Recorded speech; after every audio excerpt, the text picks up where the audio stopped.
Working all day as an assistant in a 30-minute digital photograph print shop, his job was to resize images so that they would print at optimum quality. Software to do this job automatically was available, however accountants at the company's head office had calculated that his annual wage was marginally cheaper than the combined cost of the software and its maintenance. This task had succeeded in mentally anaesthetizing him until one day, instead of going to the pub on the way home from work, he wandered into a bookshop of dubious but interesting content and stumbled upon a book of photographs which captivated him.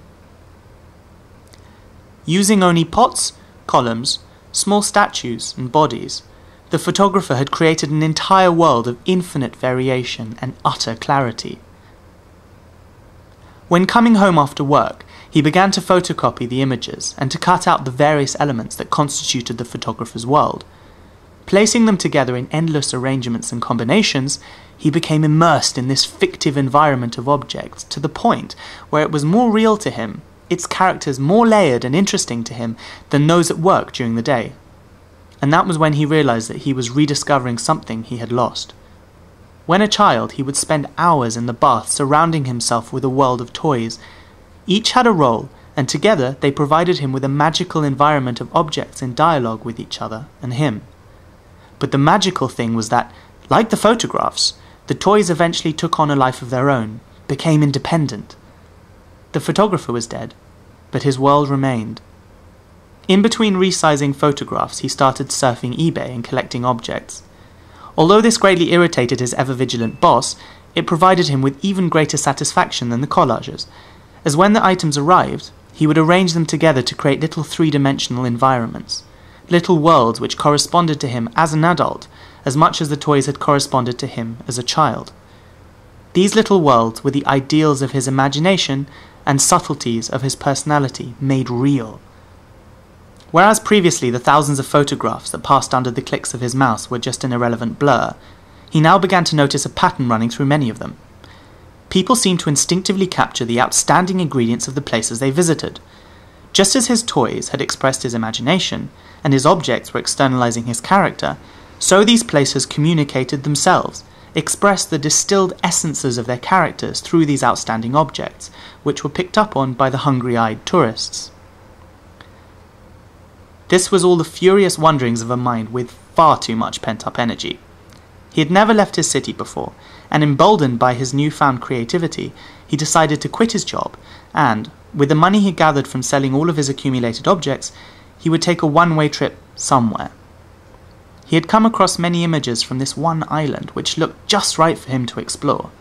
It was obviously small and self-contained, but seemed for some reason outstandingly popular with travellers. Already in trouble with his boss for surfing the web during work, he simply went to lunch, leaving an Internet Explorer webpage open on an erotic website, and as he'd expected came back to find his things kindly pre-packed for him by his boss. Taking them in hand, he headed straight for the airport, and on landing in his first aeroplane, embarked into his first foreign country, where he boarded his first boat, taking him to a place he had only ever seen in other people's holiday photos. And just as those other people had been, so he was also seduced by the island. Its languid and reclining physique beckoned to him from the boat, and even though he was surrounded on the deck by other visitors, as he watched the island closing in around him, as its shapely contours raised the hair on the back of his neck, he felt as if he were again in front of one of those countless young nubile silhouetted shapes in the bars of his city, which he had always longed to hold. But where they had only taunted him from afar, here he was pulled welcomingly onto the alluring body. In a daze, in a drunken delirium, he wandered over the surface of the island, absorbing the heady and intoxicating mixture of lush vegetation and maddeningly blue sky. He had fallen for the place. And as his wanderings took him deeper into the island, as he searched to learn more about this beguiling place, he began stumbling upon fragments of its past. These broken and inconclusive material memories were to him like the innermost convictions in a person's heart. They were like a real, physical and tangible version of someone's most tender secrets, and being privy to them he felt special, as if somehow he understood the island, as if somehow there were a strong rapport between him and it. But these memories, these pieces of the island's hidden personality to which he felt such a personal connection, were not inactive. The island was not bashful and quiet about its past and about its attributes. It was actively being impregnated by them. The island's body was constantly pregnant, constantly swollen with objects, with the children of its own past and present. Each of these objects contained an essence of the secrets, of the past, of the personality, of those innermost convictions which the island had so tenderly revealed to him, but which through these offspring were spread all over the island's body, to every little nook and cranny, to every tourist. The island was communicating itself for the flood of visitors, was creating an atmosphere of itself, which, no matter where the visitors went on its body, kept them immersed in its essential flavours.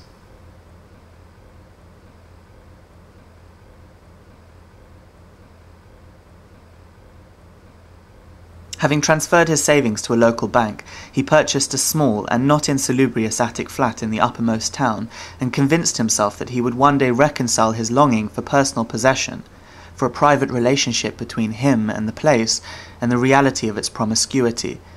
He knew he was being stupid. He knew that he had been drawn to the place by the very photographs which were now making him tremble with jealousy. He knew that he had made the journey there precisely because of its fame, but it stung him to see the island, his island, multiplying itself like some extrovert celebrity.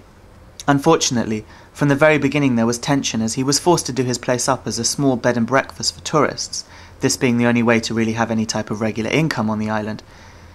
He made only a minimal effort to make the bedrooms welcoming and comfortable, but in the largest room, which acted as reception, dining room, lounge, and his own study, he tried to capture as much of his island's persona for himself as he possibly could, quite literally annexing quantities of the offspring which infused the landscape.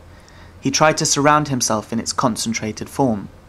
He thought that if he could bring them together densely enough in his own space, then it would be his, then he could possess its essence. But it wasn't truly his space. He hated that he had to share it all, even in his home, with all these visitors whom he had to serve and smile at. And if that wasn't bad enough, his establishment became famous. He had waiting lists from around the world.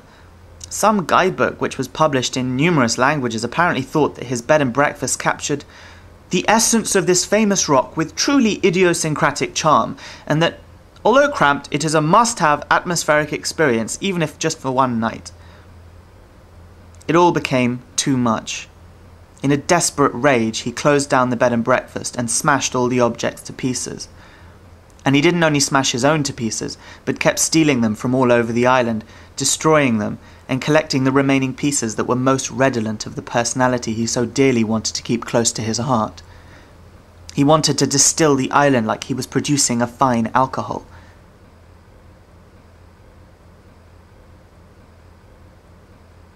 Only the most pure and relevant parts would remain. Only the most elementary and evocative would grace his presence. Arranging these most redolent of fragments in endlessly varying combinations, he began to privately, artificially recreate for himself the island's atmospheric expressions of itself. Here, in private, he could imagine being entirely and exclusively immersed, alone, without babbling visitors, in all the nooks and crannies of its body. But he wanted more than this. He wanted more than to be forever just looking in on miniature reproductions, having to imagine being with his island rather than truly being with it. If he could not totally be enveloped in its personality, then he would only settle for possessing it totally. Compressing the various fragments together, he set about trying to create a complete implosion of the atmosphere of the island.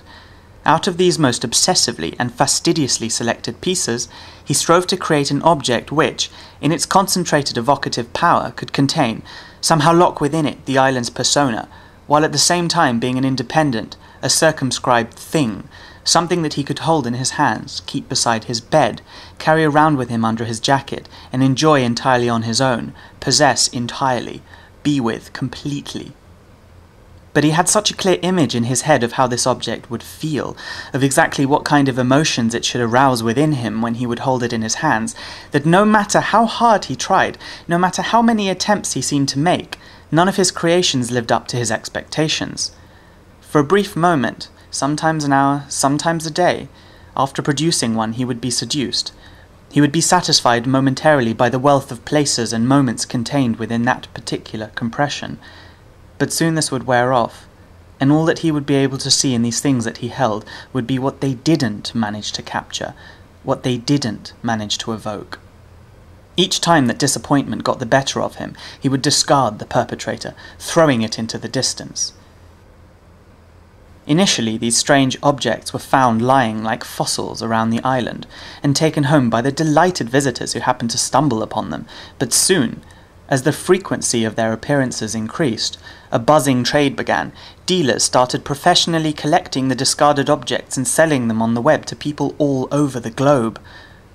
Although for him none of the little compressions had so far managed to truly capture the power of his beloved isle, for tourists, with their minimal experience of the island, they were pure magic.